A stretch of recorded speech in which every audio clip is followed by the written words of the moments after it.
I'm Kerry Shale. And I'm Daniel Crespin. And this is Bob Dylan. Approximately.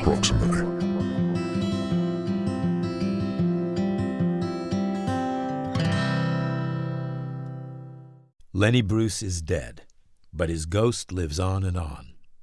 Never did get any Golden Globe Award, never made it to Synanon. He was an outlaw, that's for sure. More of an outlaw than you ever were.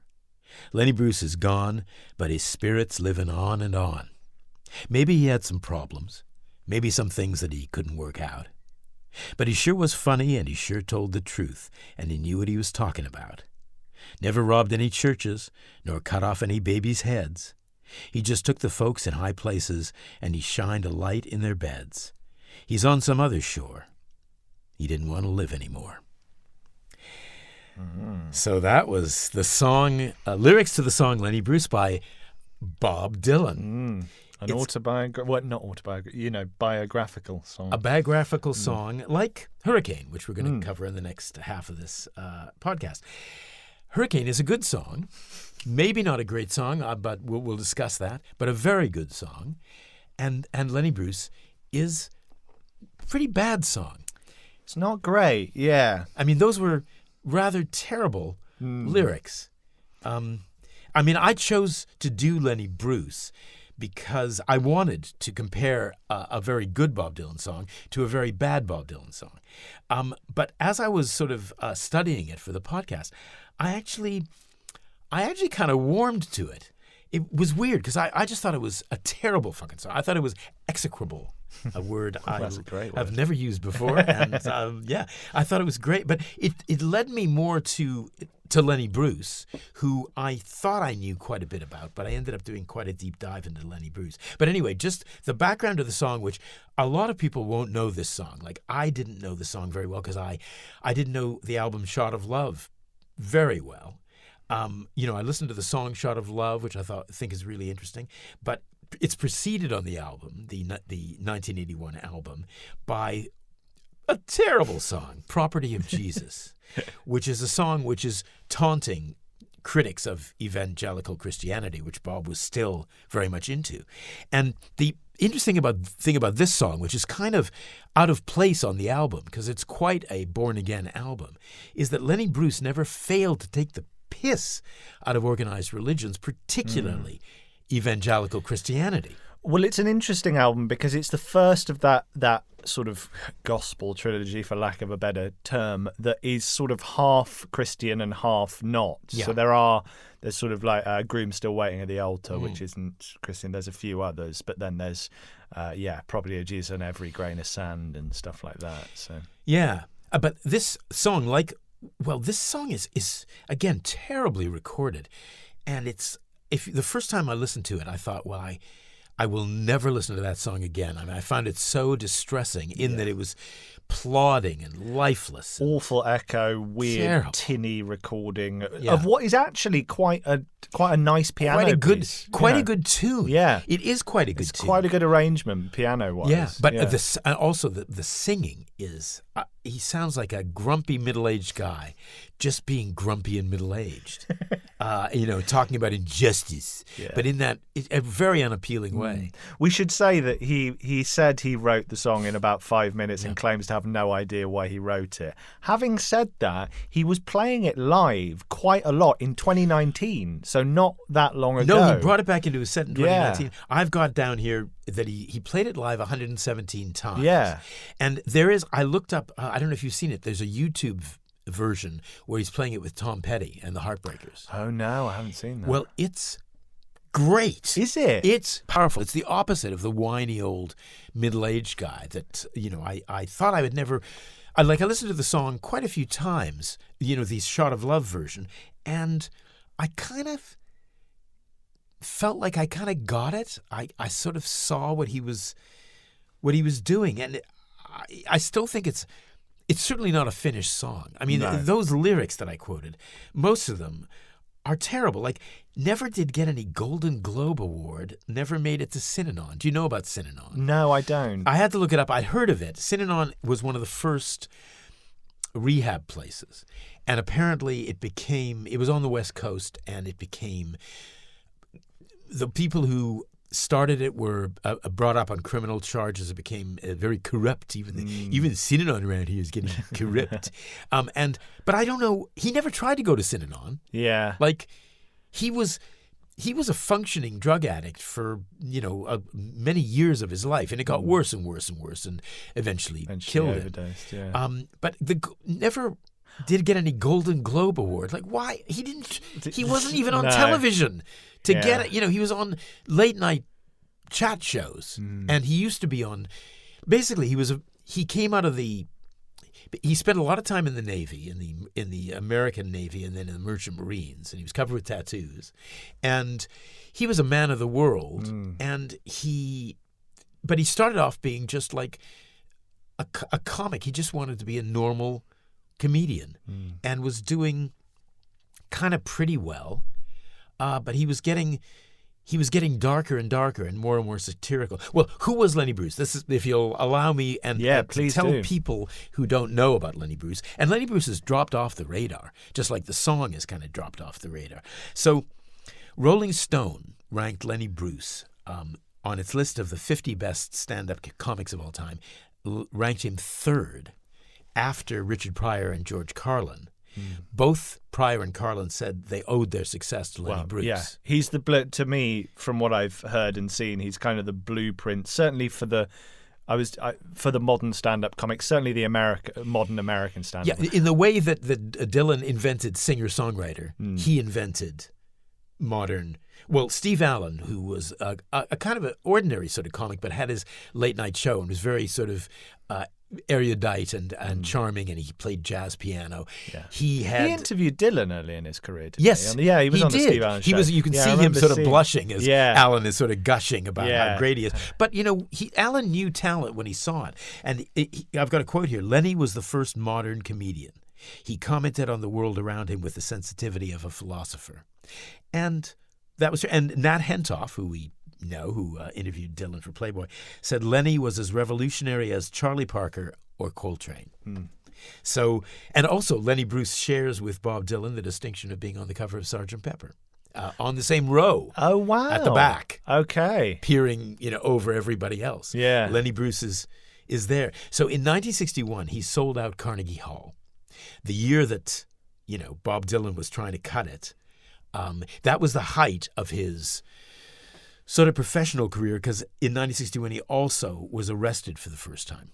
And his thing was language, and he used language in a very Dylan-esque way, in a very jazzy sort of way, in a very Kerouac-y sort of way. Like he riffed on language, but he chose to focus on hurtful language. That was part of his mission, was to take a word, a forbidden word, and say, it's just a word, and put it in his act. And so he was arrested for saying cocksucker, and things that now, people on Netflix use that word. But back then, the powers that be attempted to, and eventually did, destroy him. Yeah. They basically, as Bob Dylan says, he shined a light in their beds. Yeah. And they destroyed him. I mean, we've talked about Louis C.K. privately because we both admire him as a stand-up, and I'm sure he's kind of the progression of that, Absolutely. isn't he? Years on. I think it's insane that a posthumous pardon, because he was what was it? He was busted many times for obscenity. Obscenity law, that was it. Yeah. But I think it's insane that a posthumous pardon wasn't made until 2003. I always think that about posthumous pardons. It's like, why do they take so fucking long? Like Alan Turing, for instance, wasn't pardoned until 2013 for homosexual acts that were, and it took a campaign in 2009 to get that done. I'm like, why do they take so long? Well, it's about for lack of a better word, the establishment. In fact, that just reminds me, he came over because he couldn't get a gig. People were afraid to employ him because they didn't want the government to sue them in part in their nightclubs for obscenity. So he couldn't get work. So he got a job at the establishment club here that was run by Peter Cook. Right. And he flew over here to and he couldn't earn a living anymore in America. And they stopped him at Heathrow and wouldn't let him come into the country. Wow. And they sent him back. And the establishment in America contacted the establishment here, and that's why Peter Cook called his club the Establishment Club, because he was anti-establishment.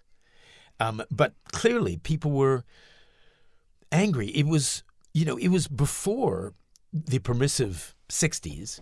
So, he was found dead in 66. And he was, for 5 years, they kind of stalked him. And also, he was a functioning drug addict. So he had a script for various drugs, for morphine. Wow. But it was he had a tame doctor. And he was getting more and more into the drugs because his life was becoming more and more of a battle, and his mental health was going as well. He wrote a great memoir called "How to Talk Dirty and Influence People," which is a great title. Yeah, and it is actually a great, very funny book. I don't like most of his stuff. It doesn't really work. Like his stuff is so dated now. That it's difficult to get it. But I do remember, as I was old enough to get the tail end of it. Now, my friend Elliot Bronstein in high school introduced me to Jimi Hendrix. He said, "You must listen to this," the first album. And I listened to it, and, boom, my mind exploded. And he said, "And Lenny Bruce, are you aware of Lenny Bruce?" And I wasn't. And he gave me How to Talk Dirty and Influence People, which I think has survived better. But anyway, just the end of the Lenny Bruce story is that he had nowhere to earn a living. He gave his last performance in June '66, and he was found dead 6 weeks later. But when I told a friend of mine that that we were covering this, he gave me a link to this documentary called Lenny Bruce, Nothing But the Truth. I don't know if it's available widely. He gave me a Vimeo link, but it's very good. It's narrated by Robert De Niro. Wow. And I imagine Robert De Niro narrating things. No, and he does it just like Robert. He does a good job of it. But one of the things, so it's a very good take on Bruce, and if it's available, I recommend it.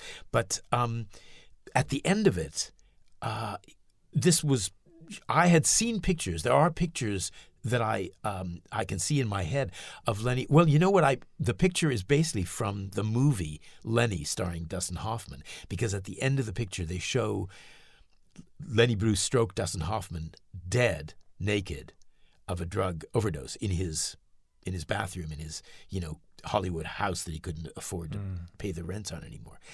But what I didn't know is the establishment hated him so much, and the people at the top of the LAPD hated him so much. He never took the piss out of police officers. He was always getting arrested, and often they would apologize to him. They didn't want to arrest him, but they were told to arrest him. Anyway, every reporter covering his death was encouraged to come into his house and take photos of his naked body. And the photo shoot went on for an hour. Wow. That's bleak stuff. That's bleak. That's how much they hated him. Why? What? Why? Well, as Dylan sort of inelegantly puts it, he shined a light in their bed. He took on the hypocrisy of, say, organized religion. Like a lot of the police departments, certainly in places like Chicago and New York, were run. Back then, it was sort of like an Irish Catholic thing, and he just ribbed the Catholic Church as a very, it was an easy target, and he just took the piss out of them. So the church and the police were aligned. So the church hated him, and the police at the top levels hated him. And nobody was doing that. Again, nobody was actually saying the Catholic Church is corrupt. Yeah. I mean, I don't know a huge amount about Lenny Bruce, but just have the little I do know and hearing about him, you can totally see a direct line from him to prior to Carlin specifically, and then, Kinison, who I was never particularly a fan of, but is a hugely influential, Sam Kinison and stuff like that. To then, people like Louis C.K. and, as you say, what we take for granted now as stand-up comedy and what stand-up comedy does. And I think actually, in a way, stand-up comedy's been great over the last 10, 15 years at being one of the few art forms that has gone against, I hate the term woke, but there's no, but a suppression of. We're using it with quotation marks, but it's sort of lampooned that, and I think mockery is a very good way of shining a light on something. Mockery works in that sense and kind of takes the power and the sting out of things. But you know what he was also good at was self-mockery. That's the great thing about, say, Louis C.K. Yeah, I was just thinking that. He's the main butt of most of his jokes. Yeah, he does. He was. God, I watched a bit of him the other day, and he was just talking about he loves. He was talking about middle age when he was like in his mid-30s. Yeah. And by the time, the thing I was watching was he was in his mid-40s and he was just talking about his body. And he was just so, and he does this thing about, like, I feel sorry for any woman who has sex with me. Yeah, you have to have a sense of humor. I think he says you have to be, I can't go at women in their 20s anymore because you have to have a sense of humor to deal with it. To deal with it. And he talks about his asshole. And, it's things like Lenny, like he talks about, my asshole. I get up in the morning, my asshole is just like, you're on your own, buddy. I can't. But that's direct descendant from Lenny Bruce. I mean, nobody had talked about that, before. And he was, I remember I watched, I think it was possibly in the movie that I was talking about, where it was an episode of the show that he was on that had been. They found it in the archives. It was a late night show, and it had been suppressed. Like, they didn't want, because he used the word. Everybody was afraid he was going to swear, but he used the word snot, and they wouldn't let it go out. So they wouldn't have liked Nose Full of Pus either. Yes. Well, I'm wondering about Lenny Bruce's influence on Dylan, and for instance, we're going to be going on to talk about Hurricane. And Bruce also used, aside from all the sexual words that he used words that, curse words like wop and kike and nigger. He used the N-word. And, when Bob uses it in Hurricane, he's using it, for a purpose. But I also wondered if it was a tribute to Lenny Bruce. Yeah. Yeah, it's interesting. I am like, why has he written a song specifically about Lenny Bruce? I also, there's one thing that I rode with him in a taxi once, only for 1.5 miles. Seemed like it took a couple of months. I mean, clearly probably not true. And what does that mean? It felt like it took a couple of months. It's very Bob Dylan, isn't it? Yeah. It was so wonderful. I was hanging on his every word. Or it could be God. Or it could be God. This guy was out of his head on heroin, and I didn't want to be with him. But I sort of doubt that. Yeah. I take it. Seem like you'd write a tribute song and then. No, it is a tribute song. But I just wish he'd put more time into it and put some proper poetry in it. Although, and it was interesting, he said Lenny Bruce was bad, and this was way before, that was a term in the black community that was popularized by Michael Jackson eventually, but I wouldn't have understood what it meant when this song came out. And then, so the last line is Lenny Bruce was bad, in other words, good, very, very impressive. He was the brother that you never had. Yeah. It's interesting. It's a Bob Dylan sort of, what the hell, Bob? Yeah, it's interesting. And you talked about his use of the N-word in Hurricane, and he does that through the voice of the black community. He goes, yes, it's only the black folk people. He was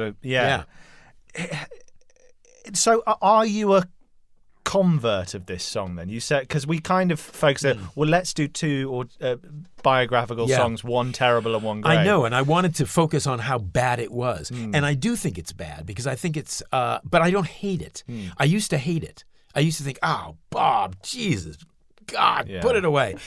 But I don't hate it anymore. I just think it's something that was written in 5 minutes. And this is what he can go.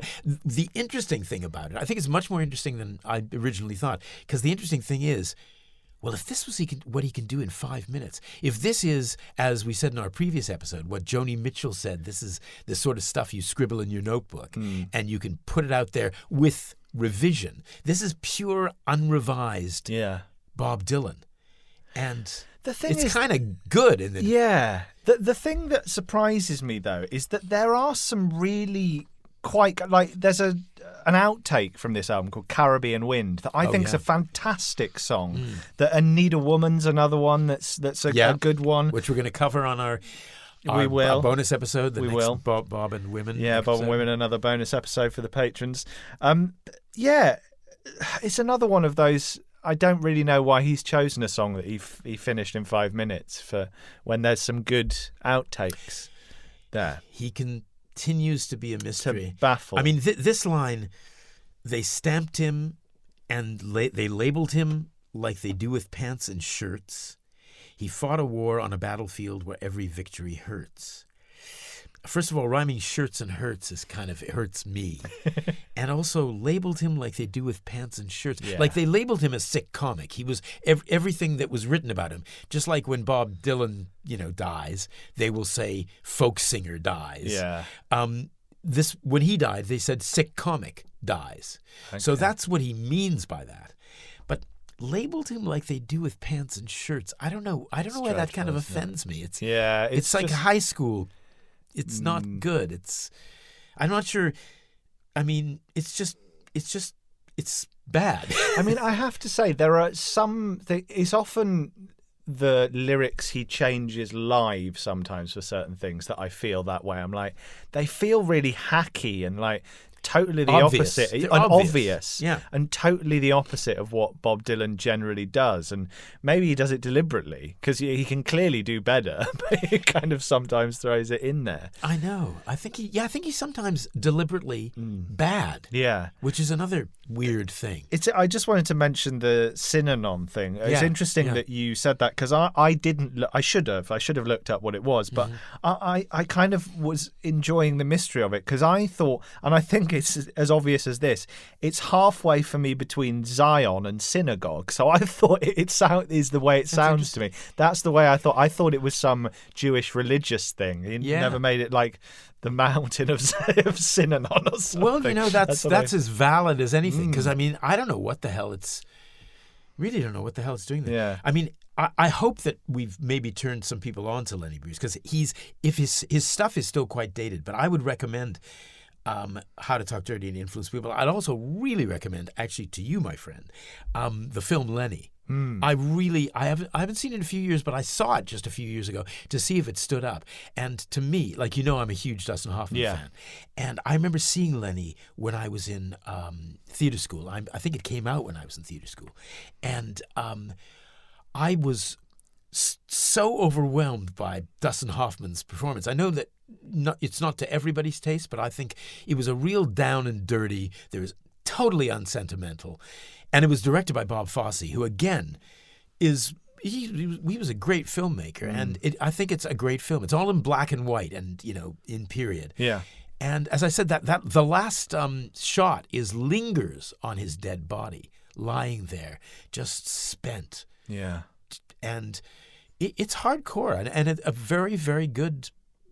Just as a film, if you want to see a good film, it really is a good film. And we talk about Bob loves an outlaw, and he was an outlaw, that's for sure. It's more of an outlaw than you ever were. Well, yeah, and it's interesting because when I first heard the song, More of an Outlaw Than You Ever Were, I thought, oh, fuck off, Bob.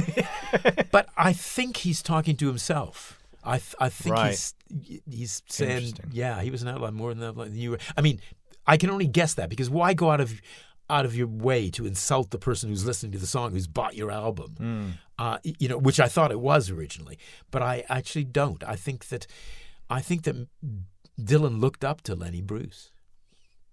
Hi, Bobcats. If you enjoy Bob Dylan approximately and would like access to longer bonus episodes, Early access to all episodes, plus a whole range of exclusive membership benefits, consider becoming a Bobsessive over at our Patreon page. you'll get all that for just £5 a month. Oh, and if you're going to sign up, please do so via a web browser rather than the Patreon app. Or Apple take 30% of our Patreon fee. Because money doesn't talk, it swears. Pistol shots ring out in the barroom night. Enter Patty Valentine from the upper hall. She sees the bartender in a pool of blood. Cries out, "My God, they killed them all." Here comes the story of the hurricane. The man the authorities came to blame for something that he never done. Put in a prison cell, but one time he could have been the champion of the world. Now, I went for the opening of Hurricane by Bob Dylan and Jack Levy because it's almost like stage directions or a screenplay, which I love about it. It's like, lights up, pistol shots ring out in the barroom night, enter Patty Valentine. And I love the way it's Patty Valentine. Enter Patty Valentine. She sees her. It really is it like a screenplay does, mapping out the images for the director to figure it out. It's a rare return to political/protest songs, for lack of a better word. He has something that often doesn't get spoken about enough anymore, but he has a very, very good record when it comes to civil rights and supporting the black community. Dylan, he would be what would be termed an ally today, I hear, among people of my generation. It's one of his greats. It's one of his best known songs. He's not played it live since the end of 76, I want to say, because I don't think he feels like, it had its place and its time and it was for a reason, and there's no reason to play it anymore. I think people would love to hear him play it. Yeah, but he doesn't play with Scarlett Rivera anymore. No. I mean, because musically, the violin is... crucial to that album as well as this song. And this song. It sort of powers the song. In my deep dive, one of the things that I discovered was that Patty Valentine, who I, for some years, saw as a kind of a portly Irishman. I did. I thought his name was Patty Valentine. I really did. Anyway, so Patty Valentine sued Columbia Records because she never saw the crime scene. And they put her there because it was very dramatic. It worked dramatically. But she never cried out, "My God, they've killed them all." No, it was thrown out. The case. The case was thrown out. But they didn't deny the fact that she wasn't there. No. It was rewritten. Like, there were some rewrites due to fear of libel, lawsuits. Yeah. I'm trying to find. I can tell you what it was. They said in the original recording, they said that Arthur Dexter Bradley and who's the other guy? Arthur Dexter. Oh God, I should know. Arthur Dexter Bradley. They keep. I'll just riff on the fact. Bello. Yeah, Alfred Bello. I love the way he keeps calling him Arthur Dexter Bradley. Yeah, and the other one just Bello. Yeah, and everybody called him Arthur Bradley. Nobody called him Arthur Dexter Bradley, but it sounds great. Anyway, he said that they were robbing the dead bodies. In the lyrics of the song, which he sang. I was but he says I was only robbing the register in the revised version. Okay. But he said they were robbing the bodies, and they weren't. No, they never did. And they said, they could sue us and they could win because you're calling them guys who rob dead body people. Yeah, there must be a name for that. So they had to re-record the entire song. I'll just read out a very, very brief background that doesn't cover all of it. But Carter and John Artis had been charged with a triple murder at the Lafayette Grill in Paterson, New Jersey in 1966. So it's 10 years before the song was released. This happened. The following year, Carter and Artis were found guilty of the murder which were widely reported as racially... The triple murder. The triple murder, which it was widely reported as racially motivated in the years that followed. A substantial amount of controversy emerged over the case, ranging from allegations of faulty evidence and questionable eyewitness testimony all the way to an unfair trial. And Dylan wrote this after he read Carter's autobiography and then visited him in prison in Woodbridge Township, New Jersey, which, getting a visit from Bob Dylan out of the blue must be... well, he may not have known who he was, I suppose. But, so that's just a very brief background of what this song's all about. It was generally agreed that, or at least amongst the people in the know and Dylan, that it was a very racist verdict. And it's a song about racism. Don't forget that you are white. I mean, we have to assume, I guess, that most people know the song. But I know that all the things that actually happened are very confusing. It's just like, the justice system is very confusing. So he did write the song. He did go on tour. He did say, if anybody has any pull, can you try to get this man out of jail? And wasn't able to get him out of jail, but he was able to... there was a retrial in 76. But he was found guilty a second time, or rather they were found guilty because there were the two of them.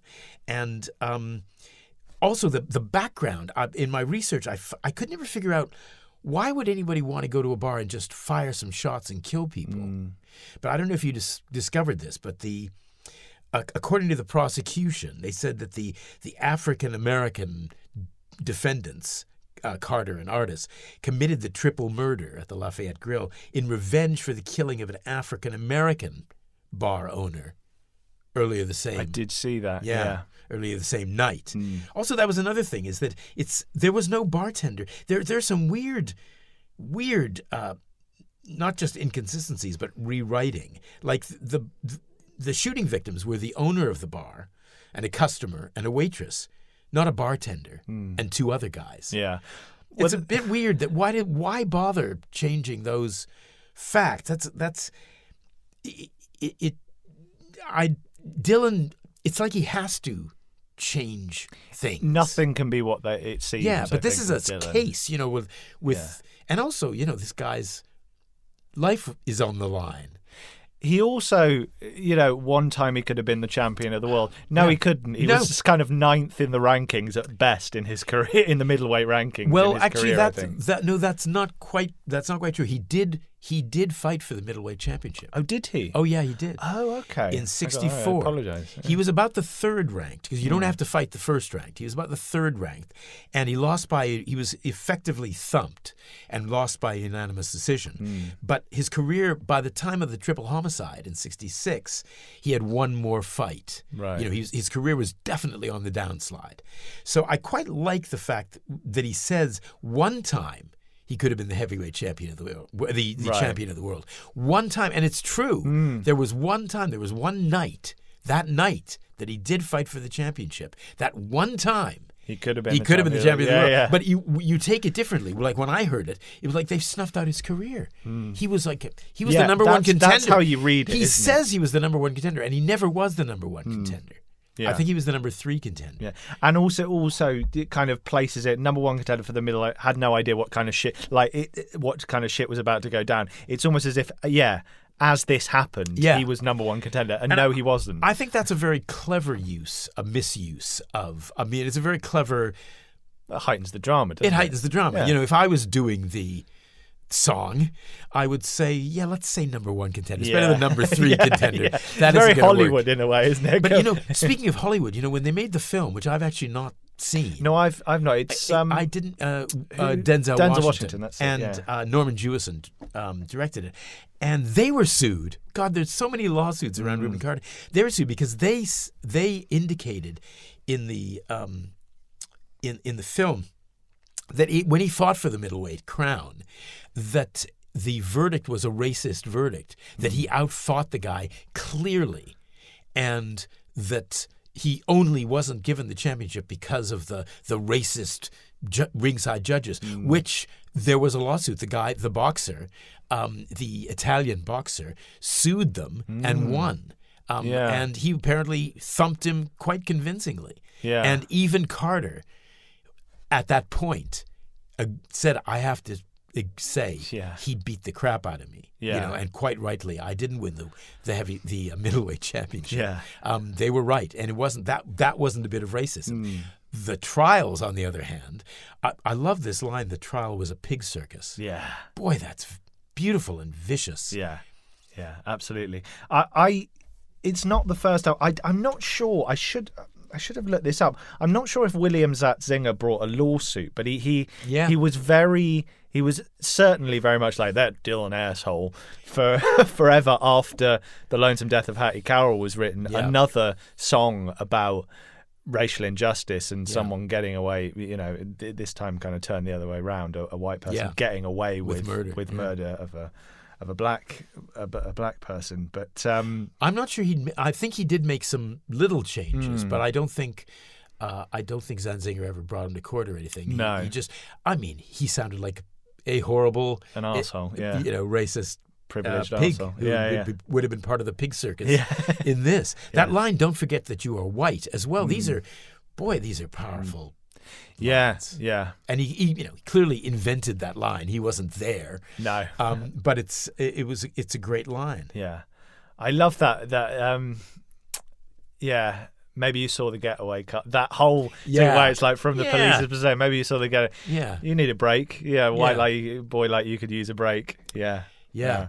So in 1985, Judge H. Lee Sorokin, I think, commented that the prosecution had been based on racism rather than reason and concealment rather than disclosure, and overturned the conviction after Carter had spent 20 years in jail. So he lost 20 years of his life over a false verdict. But he did finally get out. And just another bit of poetic license was his last fight.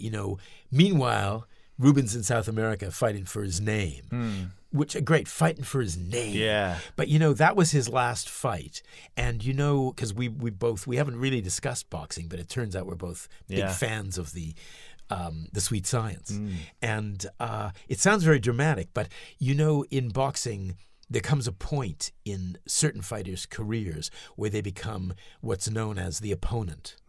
And you'll bring in a faded fighter who is almost certainly going to lose.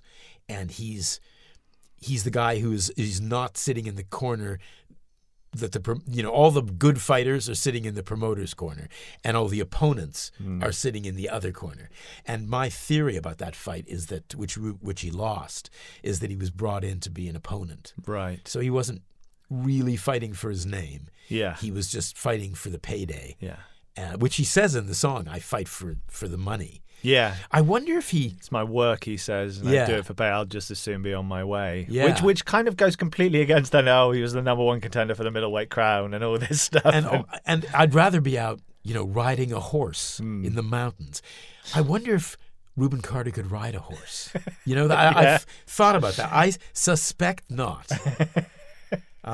It's interesting that I find among people my age and younger maybe who know nothing about Dylan, they all know this song. And they all like this song, actually. It's one of the few ones that I can go, listen to this and they'll go, oh yeah, I like Hurricane. It's interesting. I don't know why that is, but it's catchy for a Dylan song in a way. But I think the violin, there's something about it. And the chorus, it's got a chorus again. Here comes the story. Din, din, din, din. Yeah. And I remember, it's one of the first, before I knew who Bob Dylan was, I knew Like a Rolling Stone and I knew Hurricane. Yeah, that's interesting. I mean, it's considering the fact that he hasn't performed it since the 70s, it's really lasted. It has. And, well, there was the movie, which at the time, it's not been a movie that's sort of remembered as one of the great movies, but at the time, Denzel Washington was nominated for an Oscar, and it made quite a stir. But I think if you hear it, I mean, he's worked on this song. He may have written it in a kind of a white heat, but it's so much better than Lenny Bruce. Yeah. Oh, God. Yeah. It's Dylan. It's a movie and a song. Again, he's near the peak of his powers. And go on. Yeah. Well, I just remember I used to listen to the 5 Live boxing podcast for a long time with Steve Bunce. Oh, yeah. I love Steve Bunce so yeah, much. me too. But they did a special about Rubin Hurricane Carter, and I remember hearing and Bob Dylan was featured, and he wasn't interviewed, but it was talked about a lot. This song, 10 minutes of a 45-minute podcast was about the song, so it sort of it did its purpose in a way. It brought attention to the case, and it's still tied in with Rubin Carter. And I remember hearing a quote from Rubin Carter, and he said, you know, he's the greatest songwriter that's ever lived, and even he needed 7 minutes to get this. That's how convoluted and complex this story is. And I thought that was really interesting to hear from Rubin Carter. So I think, I mean, it's interesting, Bob Dylan and boxing as well, because big boxing fan himself. And one of the songs of his that I really dislike is Who Killed Davy Moore, because I think he's always been a boxing fan, and that's sort of like, it's about how corrupt boxing is. But, you know, Dylan showed up at a lot of boxing matches. You know, Dylan was at, I think, Ali Frazier 2 in Madison Square Garden. Like, they focused on him. You know, he's a big boxing. Yeah. He's a boxing man. He had a boxing gym, didn't he? He may still own a boxing gym, you know, quite near to Malibu. And, you know, they've interviewed people. Do you know the actress Gina Gershon? You know, she swears that I don't know if she said she knocked him out, but she put said him on his ass. She put him on his ass, which I thought that's great. That he's in the ring with, well, a very fit young woman. Although I think he was sort of like middle-aged around that time, and she was kind of young. But I just think it's great. He owns a boxing gym, and he fights middle-aged actresses. Yeah, very Bob. Yeah, very Bob. Think what this song is about more than anything to me, and maybe it's because this is an issue that is still prevalent to this day, is about racial profiling more than anything. One of the best lines for me, or the most poignant lines, is that Paddy says, "That's just the way things go. If you're black, you might as well not show up on the scene unless you want to draw the heat." Yeah, and you know, in the last few years we've had the killing of George Floyd, and it's still endlessly it's not gone relevant. away. I mean, that's why this song continues to last. Yes, it's a song about racism, and you know, particularly, I don't know when this will go out, but you know, today the National Guard is descended on L.A. and there are riots. I'm just looking at the final verse, and I'm just gonna read it because I think it's so great. Now all the criminals in their coats and their ties are free to drink martinis and watch the sun rise, while Rubin sits like Buddha in a 10-foot cell, an innocent man in a living hell. That's the story of the hurricane. But it won't be over till they clear his name and give him back the time he's done. Put in a prison cell, but one time he could have been the champion of the world. That's really great songwriting. Brilliant writing. And it shows that, you know, he'd spent the last at least 12 years trying to get away from the protest singer, voice of a generation thing, but he can still do it if he wanted to. And it did make me think, actually researching this, it makes me wonder, what if Bob had continued as that voice of it? Like, there is an alternate universe where you know, where folk it's not been stopped at Newport. No, and he probably in some ways would have been a bigger icon, probably more of a mainstream success. He would have been, you know, he'd have played at the freeing of Mandela and stuff going on. You know, he'd have been that guy. He'd have been with the Pete Seegers. I'm so glad he didn't, obviously, but he still would have been a legend and probably far more beloved. I think he's mythic now to a lot of people, which is what I love about him in some ways. Yeah, I prefer the myth. Yeah, of course, I prefer the myth. But he would have... I wouldn't want to see him at the O2. No, but you know, but he would have been playing the O2. But I think if he'd continued as a protest singer, I think it would be unlikely that we'd get the pushback we get as Dylan fans. People go, "Oh, fucking turn that off. Oh, I can't stand Bob Dylan." It's like, because you can't say that about people who have for 30 years written about racial injustice and political songs, or you're an asshole, you know? Yeah, I mean, nobody ever says, "Oh, I hate Bruce Springsteen's voice." No, yeah, and and he's like, "Oh no," yeah, no, but everybody, because Bruce Springsteen, we were talking about him on the way in. Yeah, I went to see him on the weekend. Yeah, and he's there's something cuddly about Springsteen, and nothing wrong with that. No. And he played with Paul McCartney on the weekend. He did. Talk about cuddly. In Liverpool. The two cuddly bunnies of rock. And, Hi, Bruce. Yeah. And Dylan will just never... No. I was saying this, like, I've seen Springsteen live a few times, and it restores my faith in humanity for a few hours. It's a great show. It's full of love. He's great at what he does. He is the opposite to Bob Dylan. And I think Penn Jillette said this, actually. I've seen an interview with him where he said, Springsteen is the cheerleader of America. He said, Bob Dylan is the absolute opposite. It's like, but Bob Dylan is the Lenny Bruce of America, in a way. Yeah, I always think Bob's live shows, and a lot of the reason a lot of people don't like his live shows is because Bob's like, you're more than welcome along for the ride, but you ain't really part of it. It's like, I'm doing what I'm going to do. If you dig it, man, great. If not, hey, ain't my problem. Just a little something that people can switch off if they don't want to hear it is about Bob Dylan and boxing. Like more about it. Like, what is boxing? And they talk about styles make fights. That's something that Steve Bunce will always say. And they talk about so and so being an awkward fighter. And Bob Dylan is an awkward fighter. Oh, yeah. And I think that's why he loves, there's a thing in boxing, they talk about a traditional stance, the way you protect yourself, the way you hold your gloves, and the way you fire off jabs. And Bob Dylan he's the ultimate awkward fighter. He is. Like, you wouldn't want, and people always talk about, like, champions will go in with an awkward fighter, and they know they're in for a rough night because they just don't know what this guy may not be as good as they are. He may not be as big and strong as they are, but he's fucking awkward because you don't know what he's going to do next. You can't, absolutely. You kind of can't catch him. He's constantly... And Dylan is an awkward fighter. He's an awkward cuss. Yeah. It sort of reminds me a little bit of... Not this, but Vladimir Klitschko, came to my mind in the way that I think he must be so annoying to fight because he holds his jab out and sort of moves it in front of you, circles it in front of your face, so you can never see where he's going. And that feels like Dylan to me. I never know where he's going. No one ever knows where he's going. No, he's hiding behind his jab. Yeah, he's hiding behind the jab. This was a stupid piece of not really trivia I wrote down, but it's a song that's 8.5 minutes long. That's like a film. He was a Fellini fan. It's Dylan's 8.5. Is what I'm... Sorry, I'm so sorry. You are forgiven. You're forgiven.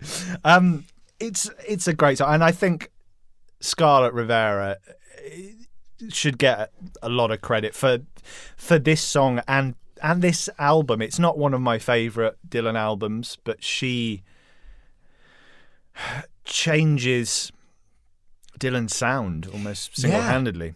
No, absolutely. No, this song, I never get tired of it. Those fills, those violin fills, she's just coming up with that. Yeah. It's not like Dylan wrote the fills. No, it's like, it's very jazzy in terms of just like, it feels everyone's improv'd and different speeds. Yeah. And they... Actually, I have to say that, I've listened to it a lot lately, and the drumming and bass is fabulous as well. Yeah. I remember, we had Rob Stoner on, is it Rolling Bob, who was a bass player on this, and he said every song, I would often kind of just start a little bass riff, and then when Bob came in on the guitar, that was the beginning of the song. Yeah. Like, you never knew when he was gonna, and there'd been a little run through beforehand, but I think that, like, I was listening to the drums in particular, and they're so confident. It's great. These guys must have incredible balls, and I'm including Scarlett Rivera, to be so confident. Yeah. When they don't know what's going on. No. Yeah, it's an interesting one with Bob. This is sort of not about the song itself, but we often say with guitarists, he kind of likes an understated guitarist. He doesn't like long solos and stuff. Yeah. Having said that, with drummers, like there's there's a guy called Winston Watson who was his live drummer. either 92 to 95 or 93 to 95. But it was when he played Woodstock 94. He's the drummer for that big sort of long black curly hair and like a really not a Bob drummer. No, like a rock drummer. Like a rock drummer, absolutely hitting the shit out of these skins, man. But Bob, apparently, I was watching an interview with him, and there was one thing at soundcheck where he was like, "This isn't what." Bob was like, "This isn't working, man." And Winston thought it was about him, right? And he said, "I don't know what to do. I'm sorry, I'm not right for this." Blah blah. And Bob basically said, "You're the only thing that's working." Was essentially the thing. So it's weird that like he likes a drummer that can hit it, man. Yeah. No, I think Bob really likes strong musicians, I think, but he likes to generally hold them back, doesn't he? Yes. I think that's how that's where the power comes. Yeah. In the restraint, everybody's sort of restrained. Yeah. Like Buddha. In a 10-foot set. Yeah. Thank you.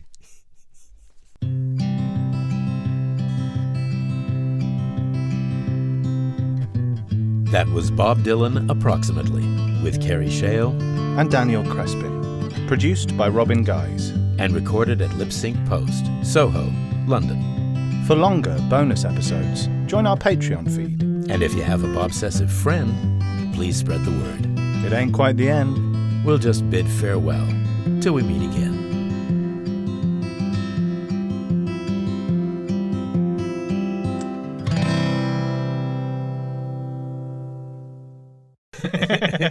I was hoping you'd I thought, let him say like Buddha.